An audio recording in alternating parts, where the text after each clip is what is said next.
अरे तो है कितना हो। अच्छा तोहर माई बहन ना बड़ी का घरे में? अरे मने यही कुल कहबू। काहे ना बोली हमारा के काहे बोलला? सुना ना बोला कि तोहर हिरनी जैसन चाल लगा तारू गजबे माल गाल बाटे जैसे सेब कसा मिरियाना। तो तोहार कहे छाती फाटता हम ऐसा हइए हई।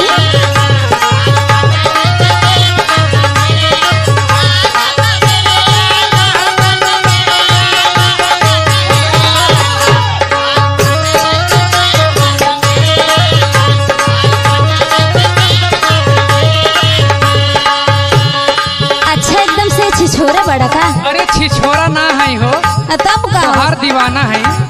अच्छा चलो सुनो सुना। सच में बड़ा बड़ा छिछोरा बन के जरे में आइला फोड़ा डोरा डारे लगला देखी बेटी ही नहीं आना।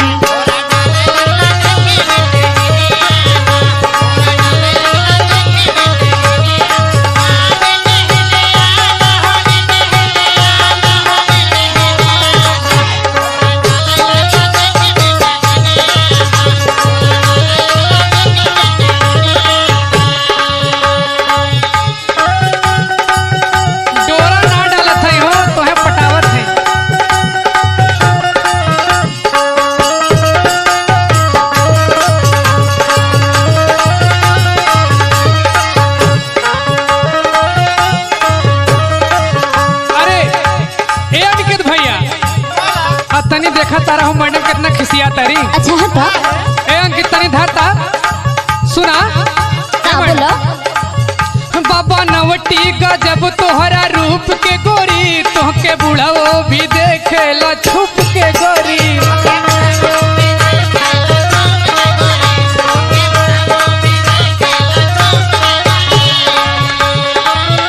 बाबा नवटी गजब तोहरा रूप के गोरी तोहके बुढ़ाओ भी देखेला छुप के गोरी। तोहरे जैसन हुई। सुना बोला उड़े हवा मेरे समी बाल ढोड़ी लागे नैनीताल गाल बाटे जैसे सेब कसा मिरियाना।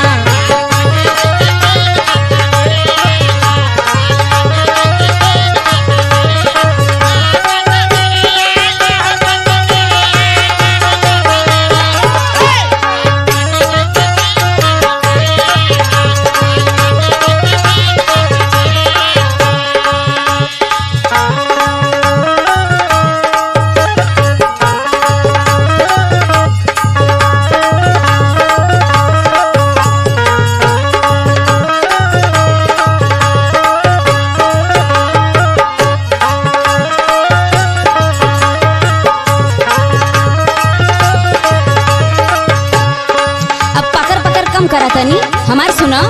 ए मैडम का हो झूठे खिसियात हो तो हर तारीफे तक करत है। अब बतिसिया तनी बचा के रख। सुनो सुनावा।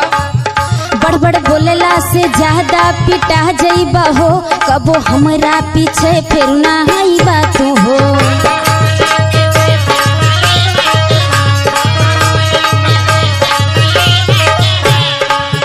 बड़ बड़ बोलेला जे ज्यादा पिटा जइबा हो कबो हमरा पीछे फेरू ना आईबा हो।